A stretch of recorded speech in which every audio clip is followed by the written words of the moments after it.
Düşün ki, bir avtomobildə sükan arxasındasan. Amma sən onu yox, o səni aparır. Yəni o səni idarə edir.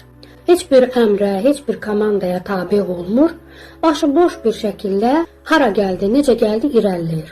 Yəni hansısa dərəyə də düşə bilər, hansısa darvazaya da çırpıla bilər. Bunlar olmasa belə, ən azından həmin müddət ərzində qorxu, stres, həyəcan, çarəsizlik, yəni bir sözlə bir çox neqativ duyğuları eyni anda yaşayacaqsan. Halbuki başqa vaxt o yolu daha zövqlə, daha rahat şəkildə gedirdin. Çünki sükanı özün idarə edirdin. Vəziyyətə nəzarət etdiyin üçün də daha etibarlı, daha həyəcansız şəkildə istədiyin yerə çatırdın. Bax, həmin o sükan hal-hazırda əlində tutduğun o telefondur.